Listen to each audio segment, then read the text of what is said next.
এটা একদম সরাসরি চিরঞ্জিত চক্রবর্তী ২১-এর মঞ্চে যে সেলিব্রিটিরা গেছিলেন, যারা শিল্পীরা গেছিলেন, তাদের নিয়ে পরিষ্কার প্রশ্ন তুলেছেন। কি প্রশ্ন তুলেছেন একেবারে নিজের কানে শুনুন, তারপর তাই নিয়ে আলোচনায় আসবো। কিন্তু এখানে যেতে যেতে বলে দেব এই বিষয়টায়, সেটা হচ্ছে এতক্ষণ আমরা আলোচনা করলাম ফেক ভিডিও, জাল পাসপোর্ট, জাল ভোটার কার্ড, জাল আধার কার্ড, এই সব নিয়ে একটা গোটা আস্ত দূতাবাসী জাল এই দেশের উত্তরপ্রদেশ রাজ্যে ঠিক এই রকম হয়েছে। কিন্তু এটা এখন দেখাবো না, এটা শেষ পাতে মিষ্টি মুখের মতো। তার আগে চিরঞ্জিত চক্রবর্তী। এই ইন্ডাস্ট্রিতে টিকে থাকাটাও শক্ত, তো সেক্ষেত্রে হয়তো আর একটা অপশান হতেও পারে, সেটা হচ্ছে একটু পলিটিক্সের সঙ্গে যুক্ত থাকা। তৃণমূলের ২১শে জুলাইয়ের সভা প্রতি বছরই আলো করে থাকে টালিগঞ্জের অভিনেতা অভিনেত্রী পরিচালকরা। মমতা বন্দ্যোপাধ্যায়ের সঙ্গে আলাপচারিতা, প্রণাম করা, নানা ভূমিকায় তাদের মঞ্চে দেখা যায়। এবছরও তার ব্যতিক্রম হয়নি। বুদ্ধিজীবী থেকে শুরু করে টলিউডের প্রত্যেকে এসছে। সবার নাম বলতে গেলে হয়তো আমাকে ১০০টা নাম বলতে হবে, কিন্তু আমি শ্রাবন্তী সায়ন্তিকা থেকে শুরু করে রচনা জুন থেকে শুরু করে লাভলি শতাব্দী থেকে শুরু করে আমি সবাইকেই দেখতে পাচ্ছি। এদের মধ্যে কেউ তৃণমূলের প্রথমবারের বিধায়ক, কেউ তৃণমূলের নেতাকর্মী। এই আবহেই টালিগঞ্জের শিল্পীদের তৃণমূলের দিকে ঝোঁকা প্রসঙ্গে বিস্ফোরক মন্তব্য করলেন তৃণমূলের ৩বারের তারকা বিধায়ক চিরঞ্জিত চক্রবর্তী। সবাই একটা তো জায়গা চায়, একটা তো কোনো একটা ফুটিং চায়, একটা পাওয়ার চায়। তো যদি সেটা তার ইন্ডাস্ট্রিতে যদি জায়গাটা ডোমেইনটাই ছোট হয়ে গিয়ে থাকে, সাম্রাজ্যটাই ছোট হয়ে গিয়ে থাকে, তাহলে সে আর একটা অল্টারনেটিভ চাইতেই পারে, বা পার্শিয়ালি চাইতে পারে, পুরোপুরি না গিয়েও চাইতে পারে। দুটো মিলিয়েই হয়তো হতে পারে। 11 বছর ধরেই দেখছি এই ভিড়, কারণ এটা কমে নেই কিছু। যে কোনো আর্টিস্টই চাইবে বড় ভিড়, তাকে সার্ভাইভ করতে হবে, এর মধ্যে বাঁচতে হবে। এবারের ২১শে জুলাইয়ের মঞ্চে তৃণমূলের এক ঝাঁক অভিনেতা অভিনেত্রী, বিধায়ক, সাংসদের পাশাপাশি দেখা গেছে বিজেপি ছেড়ে আসা শ্রাবন্তী চট্টোপাধ্যায়, রিমঝিম মিত্রদেরও। ছিলেন সৌমিত, ঋষা কুণ্ডু, ভরত কল, বিভান ঘোষ থেকে শ্রীতমা ভট্টাচার্য, প্রিয়া পালসহ টেলিভিশনের একগুচ্ছ পরিচিত মুখও। টেলিভিশন থেকে বেশি রিপ্রেজেন্টেশন ছিল এরকম মনে হলো আমার দেখে। আবার কয়েকজন ছিল যারা ওই দলে গিয়েছিল একসময়, আবার এই দলে চলে এসছে, এরকম আছে। সাউদ্দি টাবন্তি আছে যারা, তো রিমঝিম আছে, বোধহয় রূপাঞ্জনা ছিল। ২১শে জুলাইয়ের মঞ্চে ছোট পর্দা, বড় পর্দার মুখেদের ছড়াছড়ি হলেও উপস্থিত ছিলেন না চিরঞ্জিত চক্রবর্তী। তৃণমূলের আমার মনে হয় না প্রয়োজন আছে, সেটা প্রথমে হয়তো থাকতে পারে। প্রথমে যখন এসছিলাম আমরা 11তে, আমার যখন বলেছিলেন যে আমার একটা সিট দরকার, সেটা আপনি আনতে পারেন। মিমি যখন জিতেছেন উস্তাদ, বিরাট লাখ লাখ ভোটে জিতেছে। তো কিন্তু এখন আমাদের যেরকম অবস্থা, 20-25 বছরে মমতা ছাড়া আমি কিছু দেখছি না। দেবকে দিয়ে কাকে, হিরণকে, আরেকটা স্টারকে মারা যায়, লকেটকে চাপা দেওয়া যায় রচনাকে দিয়ে, এরকম আর কি। ওভারঅল লাগে না। চিরঞ্জিত যেটা বলছেন যে একটা সময় শাসক দল তৃণমূলের এই সমস্ত অভিনেতা অভিনেত্রী বা স্টারদের দরকার ছিল, কিন্তু তৃণমূলের যে এখন অবস্থা বা মমতা বন্দ্যোপাধ্যায়ের যে এখন অবস্থা, তাতে স্টারদের আর দরকার নেই তৃণমূলে, বরং স্টারদের তৃণমূলকে দরকার। ক্যামেরায় শ্যামল জানার সঙ্গে কৃষ্ণেন্দু অধিকারী, এবিপি আনন্দ, কলকাতা। দেবাংশু, দুটো মোদ্দা কথা। এক হচ্ছে যে ইন্ডাস্ট্রি ছোট হয়ে যাচ্ছে বলে রাজনীতির সঙ্গে যোগ এবং ২১-এর মঞ্চটা অপশান হিসেবে শিল্পীরা দেখছে, এবং ২ হচ্ছে যে তৃণমূলের আর তারকার দরকার নেই, তারকাদের এখন তৃণমূলকে দরকার। দেখুন, দ্বিতীয় কথাটা নিয়ে আমি কিছু বলতে পারবো না। আমি বুঝতে পারলাম না তিনি কোন অর্থে বলতে চাইলেন। তবে চিরঞ্জিত দা, আমি একটা কথা বলছি, চিরঞ্জিত দা, শতাব্দী রায় বা প্রয়াত তাপস পাল, এরকম কিছু মানুষ আছেন যারা একদম প্রথম দিনের আমাদের সঙ্গী, আমাদের দলনেত্রী মমতা বন্দ্যোপাধ্যায়। যে দুজনের নাম বললে, একজনের সাংসদ হিসেবে 3 বারের, আর একজন চিরঞ্জিত চক্রবর্তী বিধায়ক হিসেবে 3 টার্মের, একদম। সেই জায়গা থেকে দাঁড়িয়ে আমি সেই জায়গা থেকে দাঁড়িয়ে একটা কথা বলি যে দেখুন, ওইখানে আমি ওই মঞ্চের কথা যদি বলি, আমাদের মঞ্চে যারা ধরুন ইতিমধ্যেই বিধায়ক হয়ে গিয়েছেন, তারা মানে অলরেডি সেলিব্রিটি ছিলেন, বিধায়ক হয়ে গিয়েছেন, তারা তাদের বিধায়কদের জায়গায় বসেছেন। আমিও ছিলাম, আমার পাশেই ধরুন কাঞ্চন মল্লিক বসেছিলেন, আরো কয়েকজন। আমি বলছি যারা এসছেন রাজনীতিতে, তারা কিন্তু রাজনীতিতে আসার পর তাদের সেলিব্রিটি তকমাটা বজায় থাকার সাথে সাথে তাদের আরেকটা সত্তাও যোগ হয়েছে, পলিটিশিয়ানের তকমা, জনপ্রতিনিধির তকমা। তো এটা আমার উপরে নির্ভর করছে যে আমি আমার কোন তকমাটাকে বেশি বড় করে দেখব, আমি আমার কোন সত্তাটাকে বেশি বড় করে দেখব। আমার মনে হয় তার উপর দাঁড়িয়ে রাজনৈতিক সিদ্ধান্তগুলো নির্ভর করে। 75 বছরের চিরঞ্জীব আমার মনে হয় যে সঠিক কথাই বলেছেন, কিন্তু একটা জায়গায় গ্যাপ আছে। সেটা হলো যে এই মমতা বন্দ্যোপাধ্যায় 2011 সালে যে নির্বাচনী ইশতেহার বের করেছিলেন, তাতে তামিল তেলেগু মতন ইন্ডাস্ট্রি, মানে বাংলার যে টলিউড ইন্ডাস্ট্রি বামেরা শেষ করে দিয়েছে, সেটাকে রিভাইভাল কথা বলেছিলেন। আজকে তার বিধায়ক বলতে হচ্ছে যে ইন্ডাস্ট্রি ছোট হয়েছে। ছোট হয়েছে কেন? ইন্ডাস্ট্রি ছোট আপনারা করেছেন, ইন্ডাস্ট্রিকে গলা টিপে মেরেছেন আপনারা। আপনারা যে রাজনৈতিক নেতাদেরকে ওখানে বসিয়েছেন তাদের অঙ্গুলি হেনলে প্রত্যেককে চলতে হয়, প্রত্যেকটা কর্মী যারা কারিগরি কর্মী থেকে শুরু করে যারা অভিনেতা তাদেরকে সবাইকে চলতে হয়। একটার পর একটা ঘটনা প্রতিনিয়ত উঠে আসে যেখানে পরিচালকরা স্বাধীনভাবে কোনো পরিচালনা করতে পারেন না, অর্থাৎ সিনেমা নির্মাণ করতে পারেন না। একই সাথে প্রমোটারদেরকে দিয়ে ব্যবহার করে বাংলায় 600 সিনেমা হল ছিল, সব সিনেমা হলগুলো আপনারা দখল করেছেন আপনারা সিনেমা হলগুলোকে দখল করে পিভিআর তৈরি করেছেন আপনারা। ফলে একদিকে আপনাদের জমি হাঙ্গররাও সিনেমা হলগুলো দখল করেছে, আরেকদিকে আপনাদের নেতাদেরকে বসিয়েছেন, বিশ্বাস পরিবারকে বসিয়েছেন যারা ইন্ডাস্ট্রিটাকে গ্রাস করেছে। আমি বলছি বিশ্বনাথ দা, বিজেপি করা এখনো বহু তারকা আছেন যারা নিয়মিত হিট হিট সিনেমায় অ্যাক্টিং করছেন, সিরিয়াল করছেন।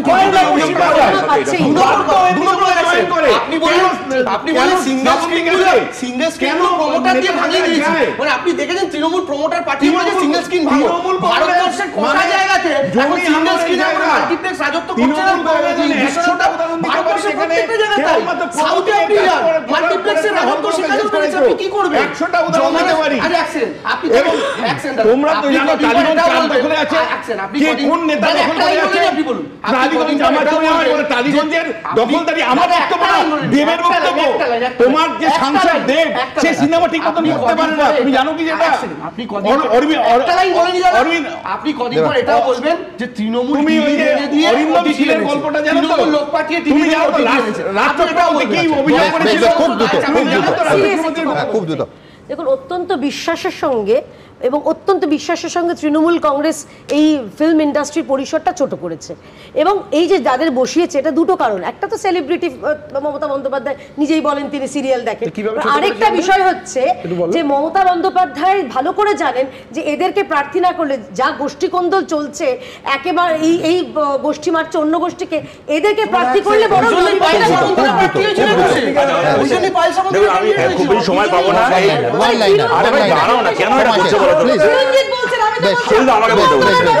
আমাকে বলতে বলেছে, আমি বলবো। কথাটা হচ্ছে এই খুব বিরাট করে আলোচনা করার সুযোগ নেই, কিন্তু এইটুকু বলছি, ইন্ডাস্ট্রি ছোট হয়ে যাচ্ছে বলে অনেককে এখন রাজনীতিতে ঢুকতে হচ্ছে। তার সবচেয়ে বড় উদাহরণ চিরঞ্জিত নিজেই। তার থেকে বড় কথা হচ্ছে, আমি খুব সাধারণভাবে একটা কথা বলছি, আমি খালি আমার পার্টির পক্ষ থেকে নয়, রাজনৈতিক একজন কর্মী হিসেবে রাজনীতিটা না কারোর ক্ষেত্রেই কোনো রিটায়ারমেন্ট বেনিফিট প্যাকেজ হয়ে যাওয়া উচিত নয়। যে আমি বিভিন্ন পেশায় সারা জীবন যা করবো, তারপর যখন আমার মোটামুটি রিটায়ারমেন্টের সময় চলে আসবে, কাজের সুযোগ কমে আসবে, সে আমি অ্যাক্টর হই, আমি ক্রিকেটার হই, আমি ফুটবলার হই, যেই হই না কেন, সাংবাদিক হই, আমার যখন অন্য জায়গা থেকে আমার পয়সা কমে আসবে, তখন রাজনীতি হচ্ছে আমার কাছে একটা নিশ্চিত পেনশন, মাস গেলে মাইনের একটা সুযোগ হয়ে যাবে। এইটা যদি হয় সেক্ষেত্রে আমার এখানে দেবাংশু, আমার এই তথ্যের খাতিরে আরেকটা জিনিস বলতে হবে। এখন এই যাবতীয় আলোচনা এবং এই ভিডিও কেয়া দাবি করেছিল যে ফেক, এখন পার্থপ্রতিম রায় বলছেন এই ভিডিওর সত্যতা আমি যাচাই করিনি বলে তার ব্যাখ্যা দিয়েছেন কে তাকে পাঠিয়েছে কি। আমি বলছি জনপ্রতিনিধি, ইনি একজন জেলার প্রাক্তন সভাপতি। আমি বলছি এই যদি দায়িত্ববোধ হয় যে বাঙালিরা মার খাচ্ছেন সেটা নিয়ে যার যা ইচ্ছে পোস্ট করা যায়, আমি বলছি এটা নিন্দনীয়। এই নিন্দা দিয়ে একদম আমি বলছি এতগুলো মানুষকে বিভ্রান্ত করা হলো, আমরা এই নিন্দা করলাম, একেবারে স্পষ্ট নিন্দা করলাম প্রাক্তন সভাপতি এবং প্রাক্তন এমপি। আমি বলছি একজন প্রাক্তন জনপ্রতিনিধির এইটুকু দায়িত্ববোধ থাকা উচিত। আমি বলছি দিস ইজ টু মাচ। আমি হ্যাঁ অবশ্যই অনেক সময় তার সাথে এটাও ভেরিফাই করা বললো এনআরসি নোটিশ একদম নিঃসন্দেহে আমি বলছি মারাত্মক। কিন্তু এই চিরঞ্জিত ইস্যুতে চিরঞ্জিত চক্রবর্তী যা বলেছেন তা নিয়ে একেবারে স্পষ্ট। তারকারা যারা গেছিলেন, যারা ছিলেন ওখানে, তারা কি বলছেন পাশাপাশি সেটাও দেখাবো, দেখুন। তৃণমূলের 21শে জুলাইয়ের মঞ্চে টালিগঞ্জের অভিনেতা অভিনেত্রীদের ভিড়। আদ্যপান্ত রাজনৈতিক অনুষ্ঠানে টালিগঞ্জের কলাকুশলীদের ভিড় নিয়ে বিস্ফোরক মন্তব্য করলেন তৃণমূল বিধায়ক চিরঞ্জিত চক্রবর্তী। এই ইন্ডাস্ট্রিটাতে টিকে থাকাটাও শক্ত। তো সেক্ষেত্রে হয়তো আর একটা অপশান হতেও পারে, সেটা হচ্ছে একটু পলিটিক্সের সঙ্গে যুক্ত থাকা। ইন্ডাস্ট্রিটা ছোট হয়ে গেছে, এই যে জায়গাটা এই সংকীর্ণ হয়ে যাওয়ার জন্যে এই স্টার তো তৈরি হচ্ছে না, আর এখানে কাজ তো কমে গেছে। তৃণমূলের 3 বারের তারকা বিধায়কের এই তির্যক মন্তব্য যে ভালোভাবে নিতে পারেননি তৃণমূলের নব্য নেতানেত্রীরা তা স্পষ্ট। বাংলা ইন্ডাস্ট্রিতে এতগুলো মানুষ সার্ভাইভ করে এই সিনেমার কাজ করে, সো আমার মনে হয় যে ইন্ডাস্ট্রিটা যদি এতটাই ছোট হয়ে থাকতো তাহলে আমরা এখানে সার্ভাইভ করতে পারতাম না। আমাদের প্রফেশন থেকে কেউ পলিটিক্সে গিয়ে থাকে, সে গেছে তার চয়েস এবং তার অপরচুনিটি এসছে তাই গেছে। এবং আমার মনে হয় যে আমি যাদেরকে চিনি বা যাদেরকে এই মুহূর্তে যদি যাদেরকে নাম আছে ধরো এই পলিটিক্সের সঙ্গে, তারা প্রত্যেকে ভীষণ অ্যাক্টিভ। এবং চিরঞ্জিতদার যদি কথা বলি, উনিও তো পলিটিক্স, মানে উনি আমাদের অনেক আগে পলিটিক্সে এসছে, তৃণমূলের আইডিওলজি ভালো লেগেছে তাই এসছেন। এত কিছু মাথায় নিয়ে আসেনি যে আর চিরঞ্জিতদা একজন স্টার, তাকে নিতে হবে, বা আমি একজন স্টার, আমাকে পলিটিক্সে গেলে আমার আরো বেনিফিট হবে। আমার মনে হয় এইসব দিয়ে আসেনি আর কি। চিরঞ্জিতদা আমাদের ইন্ডাস্ট্রির অনেক সিনিয়র একজন অ্যাক্টর এবং আমাদের সকলের খুবই প্রিয় একজন মানুষ এবং অভিনেতা, এবং উনি দীর্ঘকাল ধরে দিদির সাথে রয়েছেন। তো উনিও তো একসময় দিদির সাথে এসে যুক্ত হয়েছিলেন, তো নিশ্চয়ই সে সার্ভাইভ করার জন্য নয়। উনি তো যে সময় দিদির সাথে এসেছিলেন সেই সময় তো বাংলা সিনেমা সেই অর্থে মানে বড়, আরো বড় জায়গায় ছিল। তো উনিও ভালোবাসার টানেই এসেছিলেন দিদির প্রতি, আমরাও সেই দিদির প্রতি ভালোবাসার টানেই এসেছি। টেলিভিশন ইন্ডাস্ট্রি কিন্তু খুবই ভালোভাবে এগিয়ে যাচ্ছে এবং ভীষণ ভালো ভালো কাজ হচ্ছে টেলিভিশনে। তো সেই জায়গা থেকে আমার মনে হয় যে কাজ থাকা না থাকা বা ইন্ডাস্ট্রি ছোট বড় হওয়ার সাথে এটার কোনো সম্পর্ক নেই। কারণ 21শে জুলাইটা না একটা আবেগ, মানুষের কাছে একটা মানে ভালোবাসা আবেগ থেকে অনেকেই আসেন। এবং আমরা যদি দেখি শুধু টেলিভিশন ফিল্ম ইন্ডাস্ট্রি নয়, খেলার মানে ক্রীড়া জগতেরও অনেকে ছিলেন, সেখানে অনেক বুদ্ধিজীবীরা ছিলেন। আমিও যখন ব্যক্তিগতভাবে বিধায়ক ছিলাম না, তখন শিল্পী হিসেবেও কিন্তু আমি বহুবার 21শে জুলাইয়ের মঞ্চে গেছি। তৃণমূলের পরিচালক, অভিনেত্রী, বিধায়করা দলেরই বর্ষিয়ান বিধায়কের মন্তব্যের সঙ্গে সহমত না হলেও চিরঞ্জিত চক্রবর্তীর মন্তব্যকে সমর্থন করেছেন বিজেপি নেতা রুদ্রনীল ঘোষ। তাঁর কথা এটা স্পষ্ট যে তৃণমূল কি হাল করেছে বাংলা ফিল্ম ইন্ডাস্ট্রির। আগে প্রায় বছরে শখানেক ছবি হতো, এখন 30-40টা সিনেমায় এসে ঠেকেছে। এমন জোর করে নিয়ম নীতি চাপিয়ে দিয়েছে টলিউড ইন্ডাস্ট্রিতে যারা তৃণমূলী মাতব্বর। এই সমস্ত কিছু চিরঞ্জিত বাবু জানেন এবং তিনি জানেন যে তিনি অসহায়। তিনি এরকম প্রচুর পরিচালকের ছবিতে ইদানিং সিরিজে অভিনয় করেছেন, তাদেরও শুটিং বন্ধ করে দেওয়া হয়েছে। সব মিলিয়ে চিরঞ্জিত চক্রবর্তীর মন্তব্য ঘিরে তুঙ্গে বিতর্ক। কৃষ্ণেন্দু অধিকারী, ময়ূখ ঠাকুর চক্রবর্তী, হিন্দল দে, এবিপি আনন্দ। দেখুন, এই এতক্ষণ কি নিয়ে এত আলোচনা, এত ঝগড়াঝাঁটি হচ্ছিল না? জাল ভোটার কার্ড, জাল আধার, জাল প্যান কার্ড, জাল রেশন কার্ড। কিন্তু ভাবতে পারেন একটা গোটা আস্ত দূতাবাসী জাল, গল্প কথা নয় এবং ভারতবর্ষের বাইরে কোনো জায়গা নয়, একেবারে খাস আমাদের দেশের উত্তরপ্রদেশে এই ঘটনা ঘটেছে। এবং সেই জাল দূতাবাস থেকে, যেটা সবথেকে মারাত্মক, with a very serious note, 12টা কূটনৈতিক পাসপোর্ট, কূটনৈতিক নাম্বারযুক্ত 4টে গাড়ি, আমাদের ভারতীয় বিদেশ মন্ত্রকের স্ট্যাম্প সহ বহু জাল নথি এবং অবশ্যই বিদেশি মুদ্রা পাওয়া গেছে। একটা আস্ত দূতাবাসী একেবারে জাল। দেখুন, জাল ভোটার কার্ড, জাল আধার কার্ড, জাল প্যান, জাল পাসপোর্ট, জালিয়াতির হাজারো নজির দেখে ফেলেছি আমরা। এবার আস্ত একটা জাল দূতাবাস, এটাই বোধহয় দেখা বাকি ছিল। ভুয়ো পরিচয়পত্র ঘিরে রাজনীতি যখন সরগরম, তখন দেশের রাজধানী দিল্লির নাকের ডগায় বিজেপি শাসিত উত্তরপ্রদেশের গাজিয়াবাদে মিলল ভুয়ো দূতাবাসের হদিশ। ওয়েস্ট আফ্রিকা নামে স্বীকৃতিহীন দেশের রাষ্ট্রদূত সেজে ভুয়ো দূতাবাস খুলে সেখানে দিনের পর দিন চলছিল প্রতারণা। এই ঘটনায় গাজিয়াবাদের কবিনগর থেকে হর্ষবর্ধন জৈন নামে একজনকে গ্রেফতার করেছে উত্তরপ্রদেশ পুলিশের গাজিয়াবাদ ইউনিটের স্পেশাল টাস্ক ফোর্স। অভিযোগ, সাবোরগা, পুলভিয়া, লুডোনিয়ার মতো দেশের কূটনীতিক বলে নিজের পরিচয় দিতেন ধৃত হর্ষবর্ধন। यूपीएसटीएफ के नोएडा यूनिट ने दिनांक 22/7/2025 को गाजियाबाद में एक चल रहे अवैध दूतावास चला रहे व्यक्ति को पकड़ा है। इस व्यक्ति का नाम है हर्षवर्धन जैन इसके पास से कुछ गाड़ियां भी बरामद हुई है जिनमें इसने डिप्लोमेटिक तरीके की नंबर प्लेट्स लगा रखी है। গাজিয়াবাদের কবিনগর এলাকায় এই প্রাসাদের মতন বাড়ি ভাড়া নিয়েছিলেন হর্ষবর্ধন। বাইরে পার্ক করা থাকতো বিলাসবহুল সব দামি গাড়ি, তাতে লাগানো বিভিন্ন দেশের স্টিকার। নিজেকে প্রভাবশালী প্রমাণ করতে রাষ্ট্রপ্রধানদের সঙ্গে ভুয়ো ছবিও ব্যবহার করত ধৃত। ये कई सारी मॉर्फ फोटोग्राफ का भी इस्तेमाल करता था, जिसमें इसने अपने आप का कई गणमान्य लोगों के साथ में मॉर्फ फोटो भी बना रखे। इसका मुख्य काम ऐसी आइडेंटिटी दिखा करके लोगों को दलाली करना, विदेश में काम दिलाने का बात कहते हुए लोगों के साथ में दलाली करना, इसके अलावा उनसे ठगी करना और कुछ शेल कंपनियों के माध्यम से हवाला का रैकेट चलाना, ये काम ये करता था। বুধবার উত্তরপ্রদেশের এসটিএফ অভিযান চালিয়ে কূটনৈতিক নম্বর প্লেটযুক্ত 4টি গাড়ি, 12টি দেশের কূটনৈতিক পাসপোর্ট, বিদেশ মন্ত্রকের স্ট্যাম্প, জাল নথি, 2টি জাল প্যান কার্ড উদ্ধার করেছে। বাজেয়াপ্ত করা হয়েছে বিভিন্ন দেশ এবং কোম্পানির 34টি রবার স্ট্যাম্প এবং 44.5 লক্ষ নগদ এবং বেশ কয়েকটি দেশের বৈদেশিক মুদ্রা।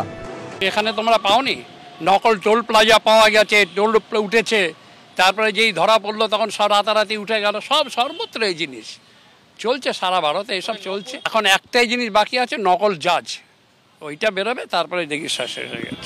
পশ্চিমবঙ্গে জাল ভোটার, জাল আধার নিয়ে লাগাতার তৃণমূলকে নিশানা করে চলেছে বিজেপি। এবার বিজেপি শাসিত উত্তরপ্রদেশে আস্ত ভুয়ো দূতাবাসের হদিশ মিলতেই তা নিয়ে সরব তৃণমূল। দিল্লির উপকণ্ঠে গাজিয়াবাদ, উত্তরপ্রদেশ, নজিরবিহীন একটা ভুয়ো কূটনৈতিক লোক ধরা পড়ছে, যে একটা ভুয়ো দূতাবাস চালায়। তার কাছে গোটা 20-30 দেশের নথি বেরোচ্ছে। কোথায় হচ্ছে? উত্তরপ্রদেশে হচ্ছে। আর হয়রানি কাদের হচ্ছে? বিরাট একটা জালিয়াতির হদিশ, যেটা ওখানকার উত্তরপ্রদেশের এসটিএফ করেছে, সেটা স্বাভাবিকভাবেই একটা স্বস্তির বিষয় এবং তার সাথে সাথে চিন্তারও বিষয়। আরও কোথায় এই জাতীয় জালিয়াতি হচ্ছে, তার জন্য আরও সতর্ক এবং সতেজ আমাদেরকে থাকতে হবে। সূত্রের খবর, ধৃত হর্ষবর্ধনের বিরুদ্ধে এর আগেও অবৈধ স্যাটেলাইট ফোন রাখার অভিযোগে একটি মামলা দায়ের করা হয়েছিল।